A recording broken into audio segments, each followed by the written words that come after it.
the scope of my study, ranging it from Rig Veda to Upanishads to epics, then Dharmashastra, Smritis, including Manusmriti, and then Arthashastra and Kamasutra. And not only it doesn't end there, how women's agency in the domestic sphere was defended, was accorded dignity. I named the scholar Leisvogel. She says that unpaid domestic labor of women within the confines enables men to perform their labor in the outer world, and how that brings surplus value to their labor. Now, in the modern feminist discourse, we are talking about monetizing that unpaid domestic labor. You have to discern, you have to discover such elements that project women in much brighter light and which have so far been hidden. Kamasutra had hardly been examined from the feminist perspective. It is a text that is completely associated with sexuality. Exactly. Likewise, Arthashastra, supposed to be treatise on polity and statecraft. Kamasutra and Arthashastra emerged to be a real victor in terms of offering the fodder for ancient feminism. Had somebody projected Arthashastra and Kamasutra, the text to frame feminist discourse right away in the 19th century, I think Indian feminism would have taken a different course. Equal dignity to both the sexes, that is what this modern humanity is fighting for. We can't replace one discrimination with another discrimination.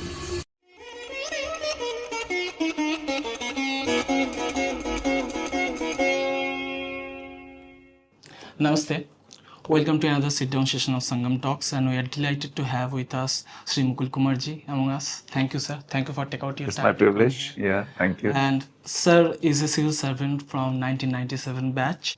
His literary works included 3 novels, As Boys Become Men, Seduction by Truth, and The Lost in the Love Maze, as well as 3 poetry collections. And he has also got several, for his social service and the authorship. He also got several awards, like the National Award for Outstanding Service in Indian Railway, Srijan Shikhar Puraskar for Hindi novel Arohi, Bharat Nirman Award for his literary excellence, Purvanchal Gaurav Samman for his bureaucracy, his social services, poetry collections Rhythm of the Ruins, also recommended for the Sahitya Academy Award in 2024. That's a great, you have a lot of feathers on your head, sir. So I'll start with, today we are gathered here to discuss on that remarkable book, Women in the Womb of Time. And for our current scenario, when the idea of feminism is kind of blurry, when we see at feminism, we always look it through the lens of the West.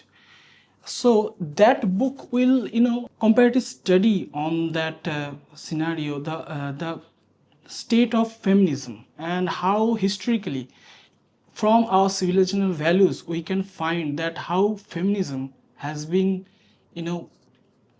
discussed in our civilizational dialogues for ancient times. So first of all, sir, appreciation for that remarkable work. Thank you. So that's very remarkable in that way that is very epistemological depth it has, and the hermeneutic sensitivity you have produced in that literary work. So the book engages in extraordinary range of sources from Rig Veda, some Atharva Veda, Upanishads, Smriti literatures, Arthashastra, Manusmriti, Dharmashastras, and Kamasutra. So, sir, my question will be, how does Women in the Womb, this book of redefine feminism through the lens of Indian civilizational history, rather than primarily through modern Western frameworks? And that's a vast subject. You put that in a chronological way. I would also like to ask you to, if you kindly read some passages from the book also, if you can put that, your thoughts in a layered way that you produced in that book. At the outset, my heartfelt thanks to Sangam Talks for inviting me here and giving me this opportunity to talk about my latest book, Women in the Womb of Time. That is my first non-fiction, and that explores, ancient feminism. And while I was entering, this, premise, I could very well get gravitated to that aphorism that was written, like, how do you define your this organization, like Reclaiming Indian Civilization. Exactly, this is exactly what I am doing here, is the unveiling ancient feminism. So again, I think it is so well resonates with your broad philosophy of the organization. Coming to this book, of course, it brings me, answering your question brings me to the hypothesis of this work. First, I wanted to understand the historical and civilizational context of gender discrimination. How did, in fact, where did this feminism come from exactly? So that was the curiosity that propelled me, through this voyage of ancient Indian civilization, you can say, and to be precise, ancient Indian literature. So I wanted to understand, and here I would just very briefly, I would try to sketch the outline of civilizational context, in the historical context of gender discrimination. Like, Simon de Beauvoir's Second Sex talks of transcendence and immanence in order to be described the labor performed by, men and, women. How she calls the labor performed by men, how she explains rather the labor performed by men in terms of transcendence, because they are, by way of their superior physical strength, they tended to go into the forest, in the mountain, kill animals, which were the staple. Meat from the killed animal was the staple of our survival. And how women, restricted by the demands of maternity, remained, in and around the shelter, breeding children, raising children. So that is how this division of labor started. And why she calls women, man's labor transcendental, because they are creating something new that was not existing before. Making tools, creating weapons, killing animals. They are trying to annex nature. They are trying to overpower the environment. So all these functions were external to biology. While whatever labor, whatever work that was done, that was performed by women, was completely tied to their biology. It was just the extension of their biology. So she explains this in terms of immanence. So transcendence versus immanence. From there, the division of labor started. And then, of course, Angel's book on the origin of family and private property, how man's anxiety to ensure that the property he has acquired passes on to his heir only. How that anxiety started, restricting the freedom of women in order to ensure the biological, purity. Women's, movements were, restricted.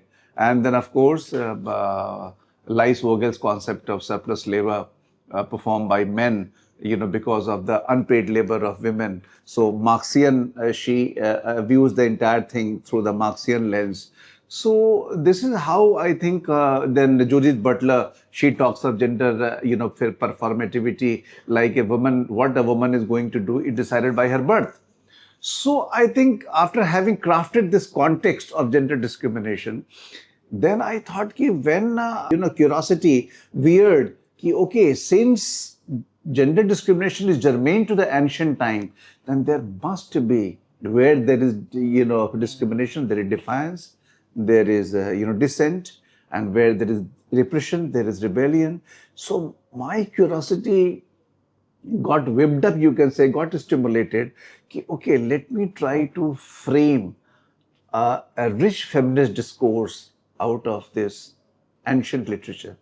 It was not that I was not aware of the existing, literature on ancient feminism. Like we always talk about we talk about how women enjoyed a greater amount of freedom and greater opportunities during the Rig Vedic time, opportunities for education, freedom, in terms of marriage also, and they were even free to pursue their intellectual pursuits also. They could decide not to very well marry also. We are Rig Veda is, replete with examples of, women who have exclusively devoted themselves to the intellectual pursuits, having, composed hymns and all, like, Gargi, Lopamudra, Maitri was a great philosopher. So these women, of course, set the example, like how autonomy and agency was exercised during the Rig Vedic time, about which most of us know about that. Vara Mihar is called the feminist of ancient times. So I think it is also very widely known. Then came the trend of revisionist mythology. Revisionist mythology means reinterpreting and re-examining our ancient texts, especially epics, from the point of view, from the perspective of feminism. And same, you just shift the lens, and the same characters that appear to be submissive get transformed into the characters radiant with autonomy and agency. As for example, Sita, her decision of her insistence of leaving the palace and accompanying Rama into the forest, and then her decision to overstep that Lakshman Rekha in spite of husband's clear cut instruction. So she could exercise her autonomy and agency. The same character, like Sita was earlier projected to be a very submissive woman. The same character, you just shift the lens and try to decipher those elements, try to discern and decipher and discover those elements of autonomy and agency. And the same character, springs up in altogether a different form. So this discourse was already available, but still somehow I felt, okay, this is not a very rich, feminist discourse, materially grounded and historically informed, that could really be called ancient feminism. This is how I explored, like epics, everybody is talking, Rig Veda, everybody is talking. So then I expanded the scope of my study, ranging it from Rig Veda to Upanishads, to epics, then Dharmashastra, Smritis, including Manusmriti, and then Arthashastra and Kamasutra. And not only, it doesn't end there. I explored epigraphic and numismatic sources also that better reflect the ground realities to make the study complete. Then I explored heterodox literature also, because Buddhism and Jainism, you can say, they emerged in juxtaposition to the Brahmanical tradition. So that is how this study was, conceived. Then ultimate objective, after I was doing two things here. First, I was trying to create an ancient feminist discourse. And secondly, because in India, Indian feminism has always been viewed as the outcome of the colonial rule. Like it is the colonial legacy. In the early 19th century, when women's reforms were sweeping, this country, like, protest against sati and promoting widow, pair remarriage, and then trying to promote the education of, women. So all these reforms were supposedly taking place under white man's burden, civilizing mission of the British rule in this country. So that somehow I felt, it is not, historically, I was not very, satisfied. Okay, Indian feminism is tied to early 19th century colonial rule, and most of the reforms were mediated by men.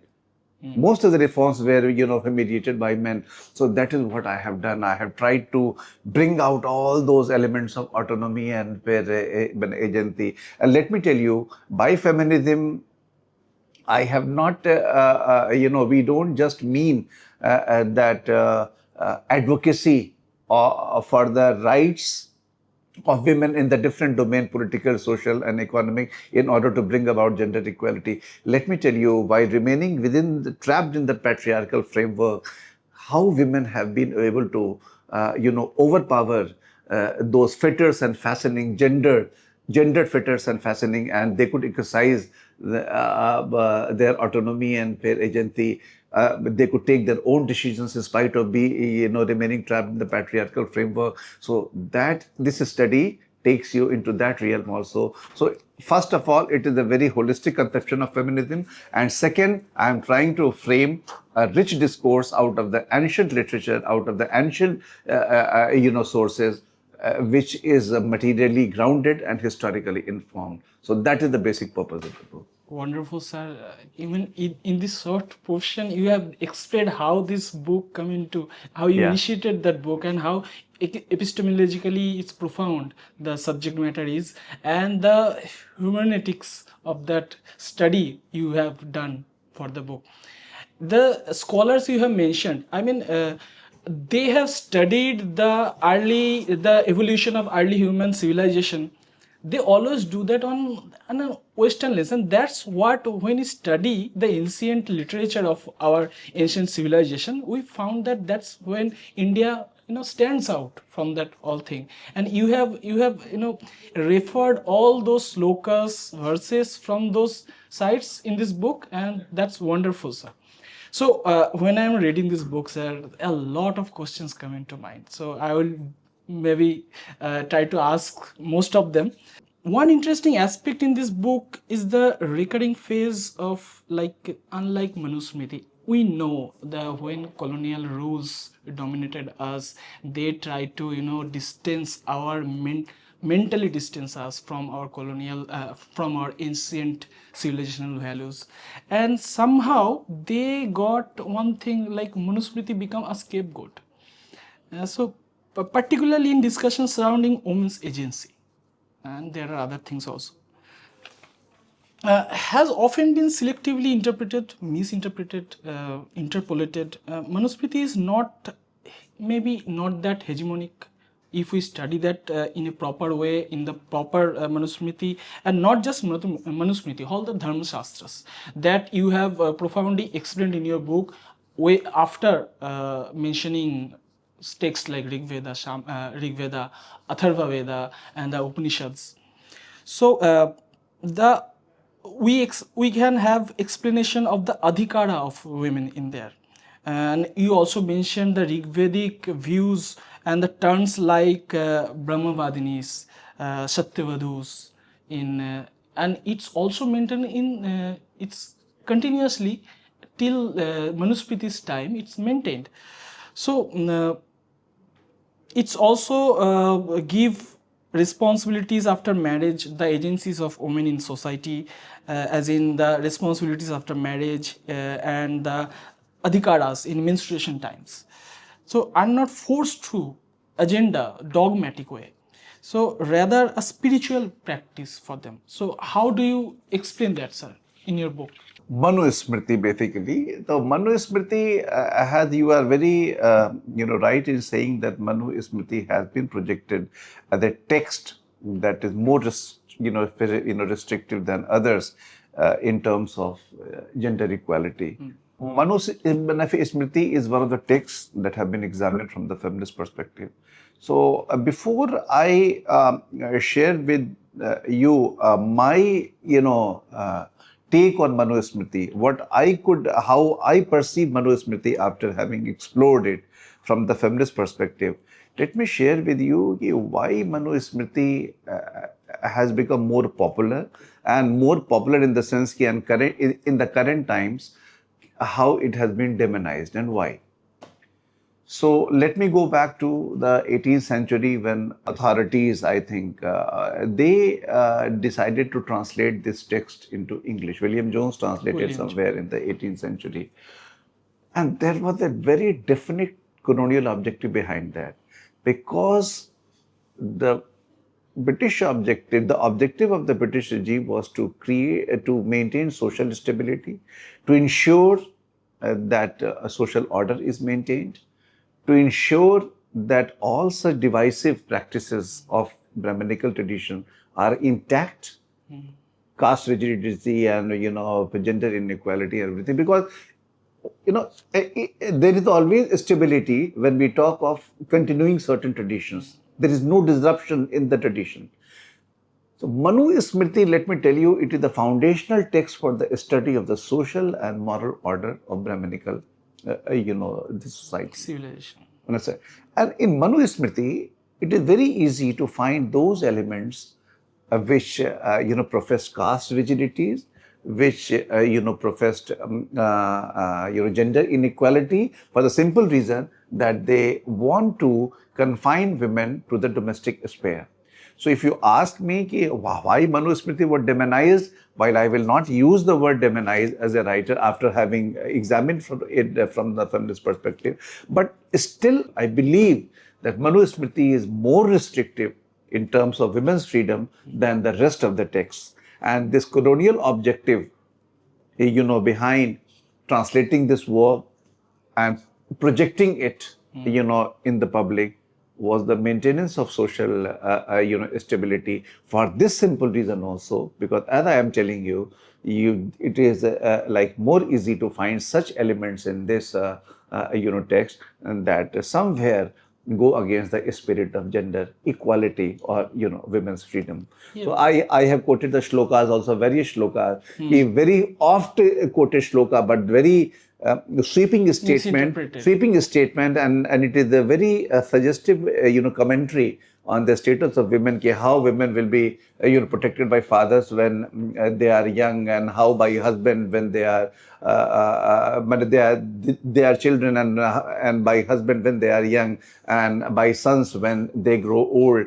So this smacks of utter dependence of women on men.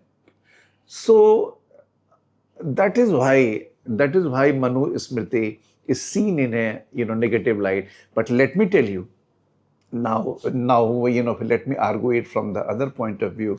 If I have to defend Manu Smriti, still there are elements, there are shlokas, there are phrases in this text which counter this also, because somewhere I think Manu Smriti, there is a shloka which talks of giving according dignity and respect to women, and finally deliberating that in the household where women are not respected, prosperity will never come. Exactly. So there are elements, but predominantly, if you weigh the two elements on the scale, I think elements of restriction, elements of curbing freedom, I think they will always outweigh, they will always dominate the other discourse. Yeah, keeping that in mind, of course, it's undeniable that there is, as you explained it chronologically as the book goes, it's a like inverse curve when it comes to women's agency in society. And you explained it very well. And well, the William Jones, his notorious book, The History of India, of course, he comes from, his main agenda was to deunify our civilizational values in order to, keep us in their faced like, and their views come from that Puritan sense, Christian Puritan values, and they didn't try to understand the profundity of Indian civilizational values. One thing I would like to add, like white man's burden. Yes. I said how feminism, Indian feminism has the genesis of Indian feminism has been placed in early 19th century, and it still carries that burden of white man's burden, of that umbrella, white man's burden, because British thought they are more civilized than Indians. In order to ensure that superiority, that sense of superiority is maintained, is continued, they started discovering all such practices which would project India in the negative light. The more the negative features, the stronger is their claim to superiority.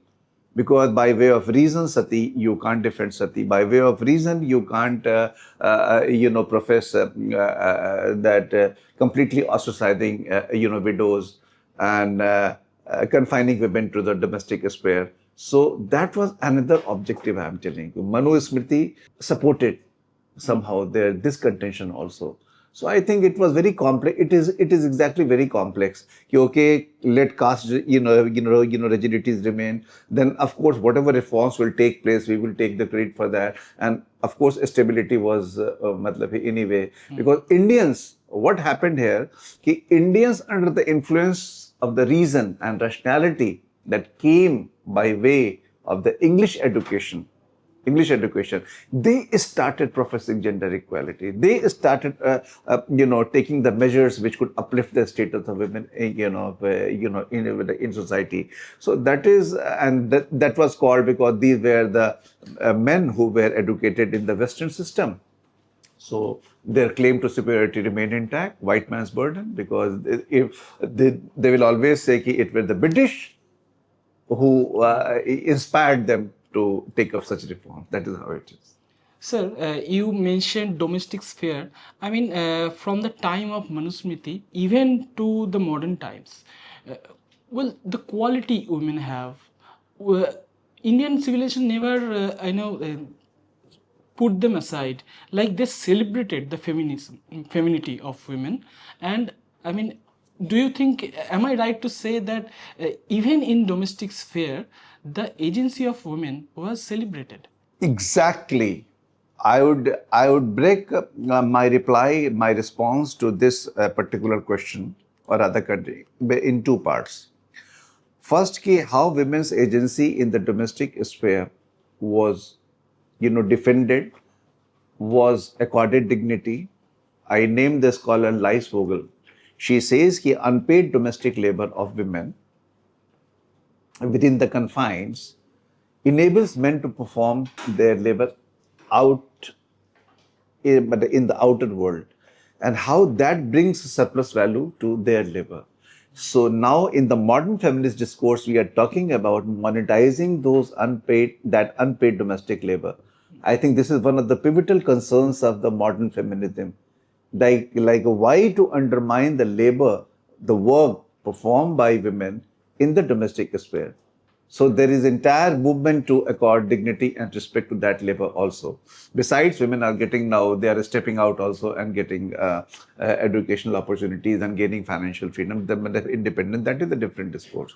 So it has been celebrated, and let me tell you in the text like Kamasutra, household women could exercise immense authority, not only within the household, they exercise considerable amount of autonomy and agency to control their production of the farm.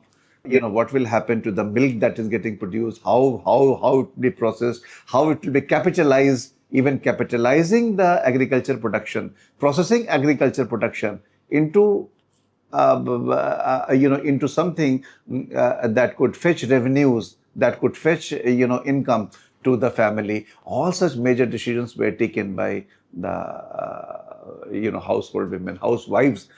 Now we call them homemakers. In ancient Indian discourse, you will find that I think they were women's labor in the domestic sphere was perceived in much brighter, much dignified light than in the later ancient and the medieval period. Financial freedom. You explained it. I discover those things by reading this book in order when you referred texts like Arthashastra, and when it comes to I discovered one more thing very interesting, that when you explained Kamasutra, you explained that this text is all about dialogues.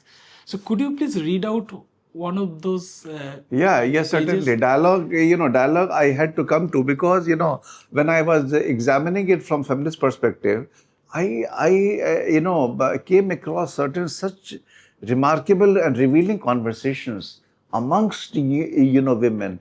And those conversations somewhere reveal their intellectual sophistication, you can say, their rationality, their sense of individuality, and how their sense of individuality got expressed through, say, debate and dialogue. So I have, devoted a separate sub-chapter, you can say, to this. I would read out from this chapter on Kama Sutra, debates and dialogue. Socrates believed that truth should not be told, it should be established through dialogue and debate.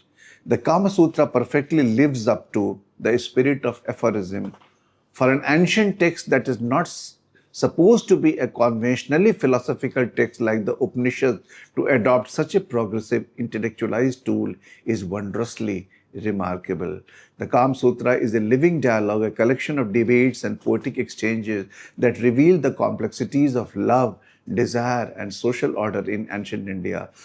Woven into the very fabric of the text are the conversations that provide us with precious glimpses into the intellectual and emotional lives of its characters. They are similar to the very dynamic oral traditions that existed in the ancient Greece and sporadically in India when knowledge was disseminated through debate and dialogue. Such discussion contrasts with fairly rigid texts like the Manusmriti and the Dharmashastra, which are didactic and strict in their instruction. Let us empirically test this ethos of the text. So I have now illustrated this, with certain examples of these dialogues. So let me read out. Okay, this is the conversation between two women. One traditional woman says, "Modesty is the true grace of woman, not excessive display. One should not speak of her desires freely, for they are meant to be guided by a man." This is That one. her tradition speaks through this woman who is completely steeped From the domestic who is completely steeped in this conservative thought process.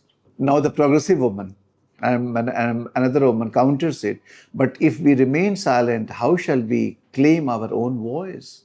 When desire is expressed freely, the heart shines with its own light. So you can see the two contrasting, discourses emerging here. And then again, an elder interjects with a reference to sacred text, saying, "A divine woman is not merely bound by marital duty, for the goddess is the root of the world, endowed with distinct knowledge." So that is how it has been. Debate and dialogue reveal, and there are certain other, examples also. Let me read out another example, of her young woman saying, "Do not my love-lit heart so crave a longing for itself that it claims to have independence too?"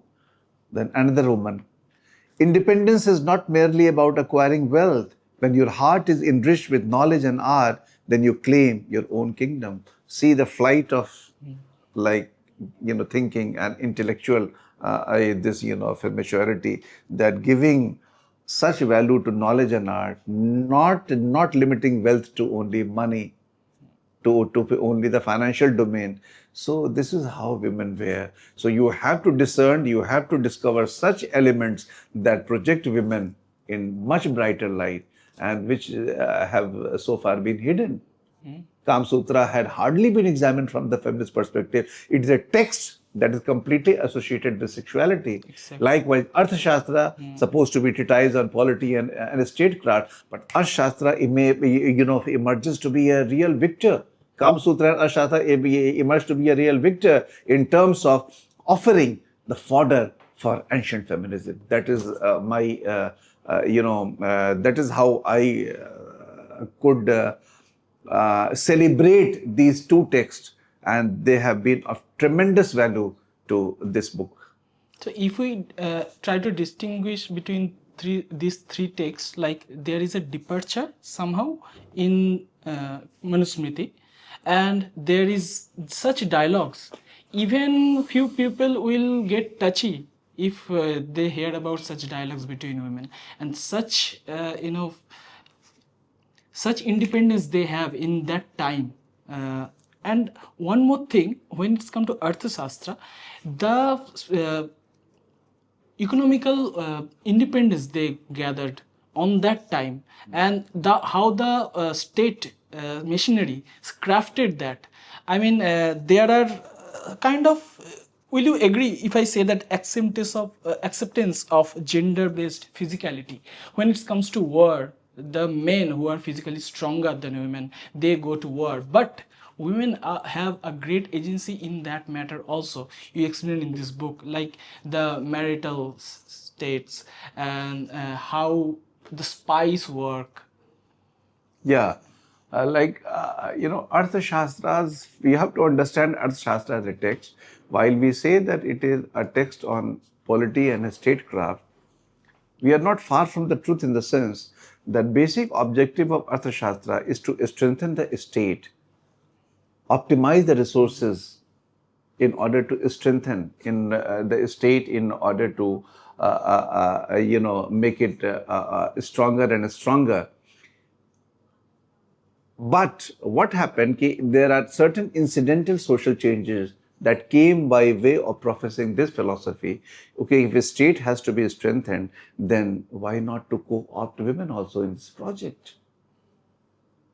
So Arthashastra, tapped all the advantages that women offered, like taking their services as spies, because they could use their sexual charm. in order to weaken the enemies.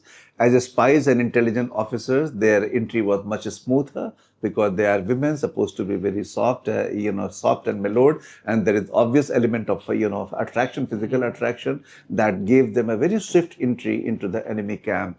So Arthashastra optimally tapped all these potentialities which women could offer in order to attain that broad objective of strengthening the state. Then they were very skilled at weaving, and also then Arthashastra created quite some space for women in the weaving industry, while taking due care that they are not exploited, because if they are exploited in the work sphere, they will get repelled, they will get distracted completely, and they might again retreat into the domestic sphere. So Arthashastra always believed in state intervention in order to protect women.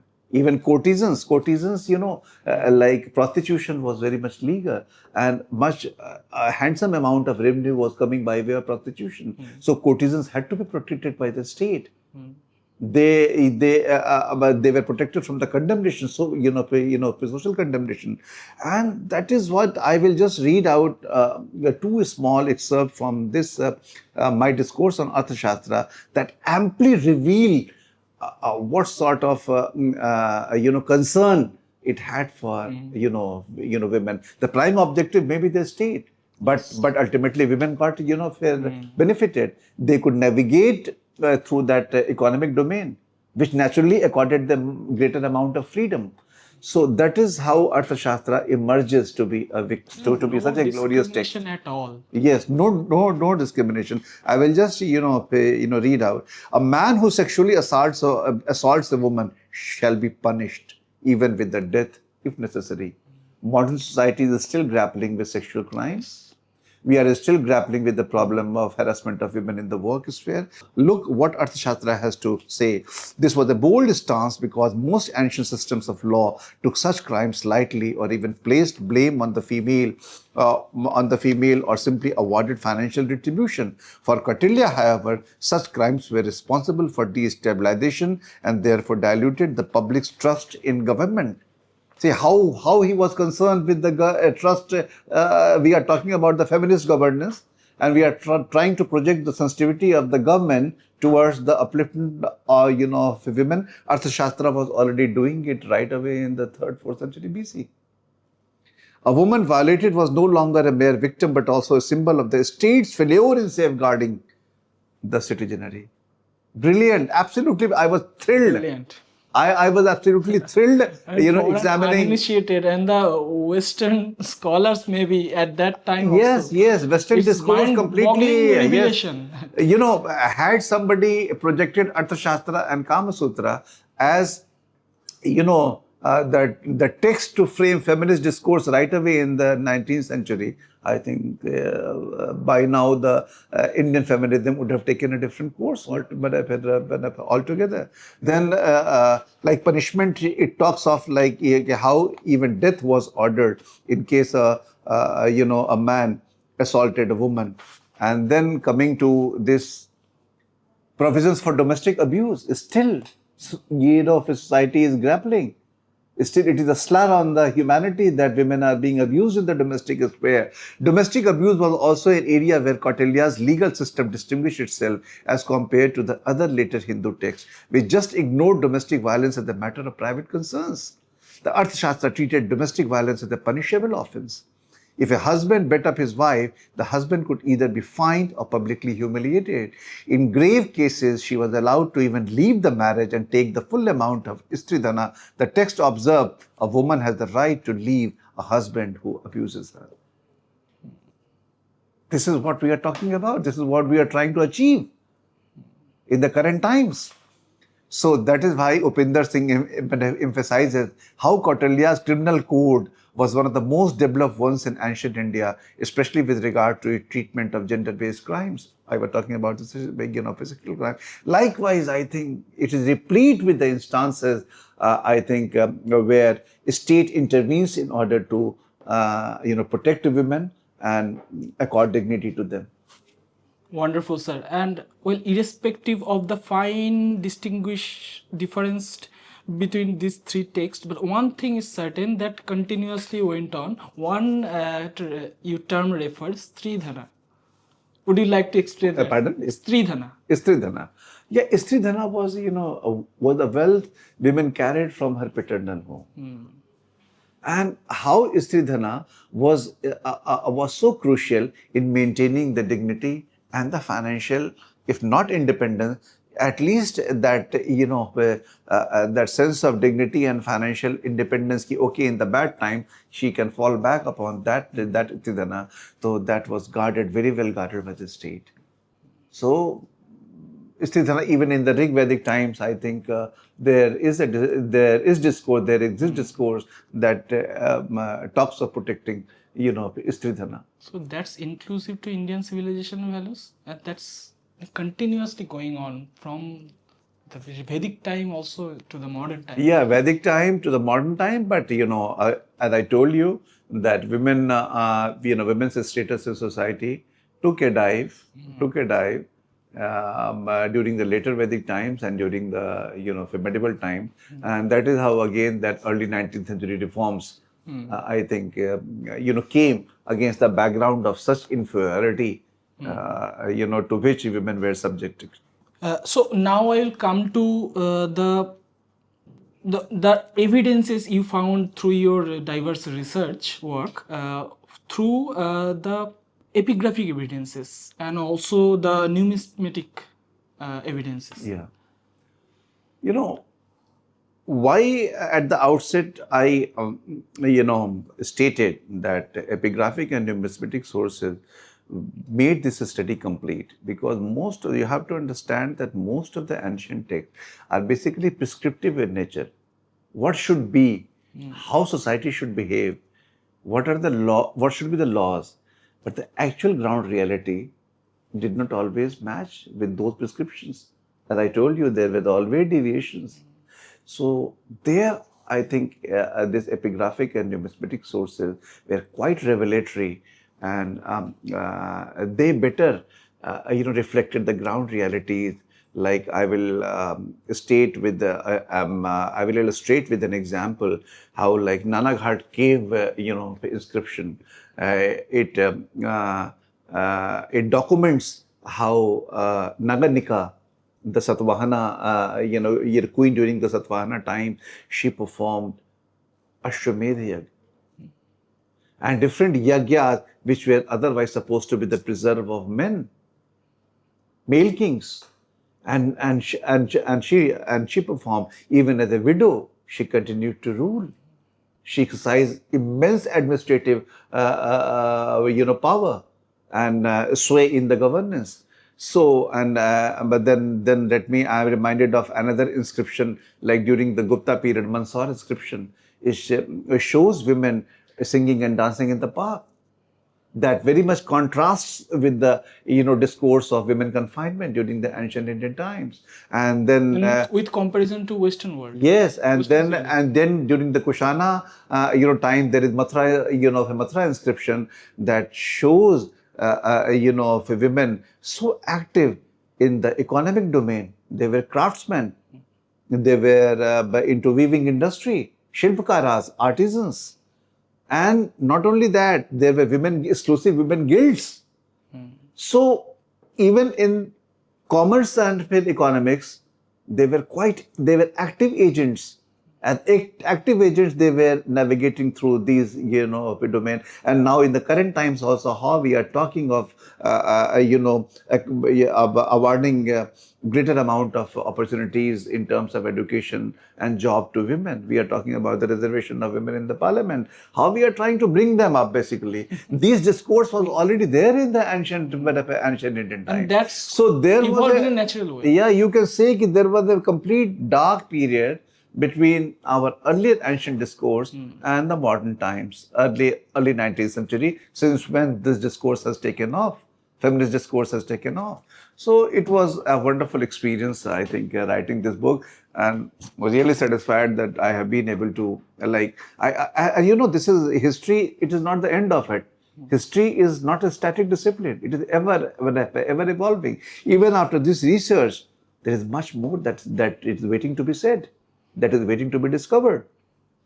Even then, sir, it's a wonderful revelation. And those who think that the West is the custodian of modern feminism, I want to ask them, do you have such evidences? Do you have such sources? Yes. And now come to, sir, to that distinguishing factor you have presented in your book, that at some time there came a stagnancy in our society, and how we did the revolution ourselves in order to give back the ancient prominence of all the agents of society, whether it is men or women. So I will come to the heterodox philosophy of Indian ancient. You have to understand the background against which these heterodox traditions emerged, like Buddhism and Jainism predominantly. These two were the heterodox, traditions that emerged in the ancient times. Brahminical tradition was completely, based on excessive emphasis on rituals, and those rituals involve violence also, killing of animals, sacrifices of, Maybe some misconceptions there also. Few scholars may disagree.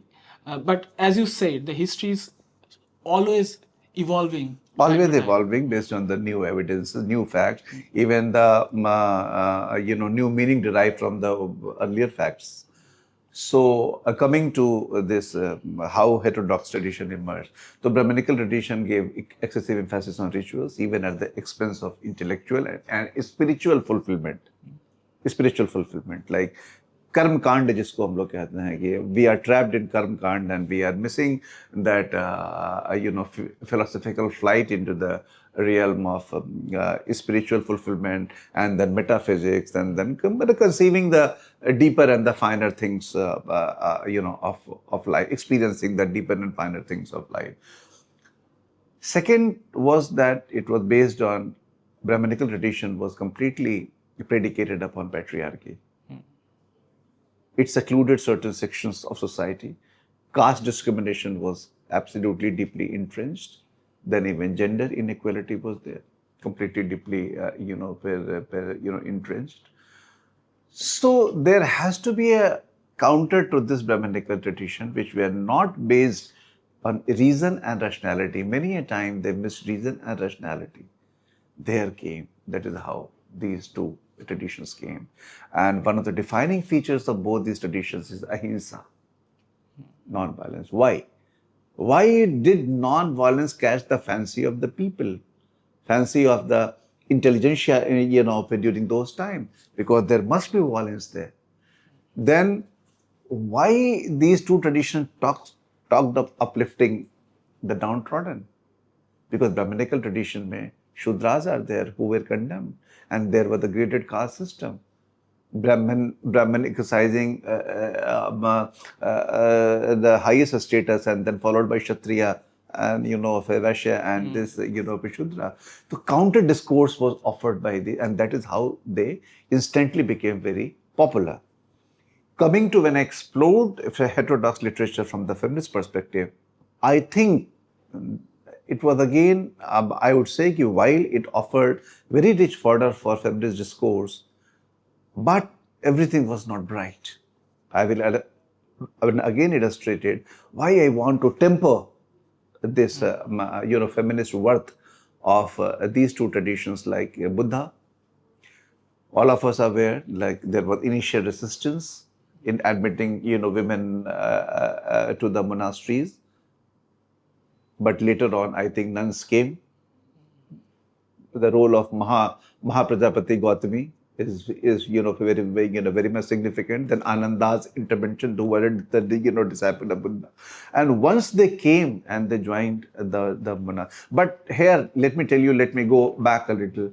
Like women choosing to come to monastery itself is so revelatory, and it projects the autonomy and agency exercised by women in this tradition. Because earlier Brahminical tradition talked of confining predominantly, Dharmashastra, Manusmriti, we were talking, they always believed and professed confining women to the domestic sphere. Here, at least they were able to choose a path for themselves. They sought spiritual fulfillment. They sought to tread the other, path in their life by way of choosing to join monasteries. There, I think itself, there was a remarkable drift from the Brahminical tradition, which, establishes the autonomy and agency of women. But coming to again, once they were admitted, then the prescriptions and the rules were more restrictive for women. We are aware of the Garu Dhamma. Garu Dhamma was a set of tenets meant to be observed by women only. Like they were able to, they were supposed to show, greater reverence towards the monks, and they were observed to, they were supposed to observe stricter discipline in the day-to-day, affairs of the monasteries. So again, I think there some sense of, some sense of discrepancy tended to that creep in, but still, as I told you, it was much better, much brighter for women. Coming to Jainism, Jainism there is the element of jiva. They talk of jiva, that talks of soul. And soul, when you project soul, there are two things you are doing here. Soul is a neuter gender entity. It is neither male nor female. Then you are giving absolute. Same as explained in Vedas. So you are giving primacy to soul here, jiva. But later on, what happened? There was the Jainism was divided into two sects, Shvetambaras and Digambaras. And Digambaras projected or professed, nakedness as one of the means to achieve salvation. That naturally, precluded women. The moment they brought in body here. So in spite of these two traditions celebrating the autonomy and agency of women, giving a much wider scope and space to them to navigate beyond the domestic sphere, but still once they started joining men in this world, then some sense of inequality tended to creep in.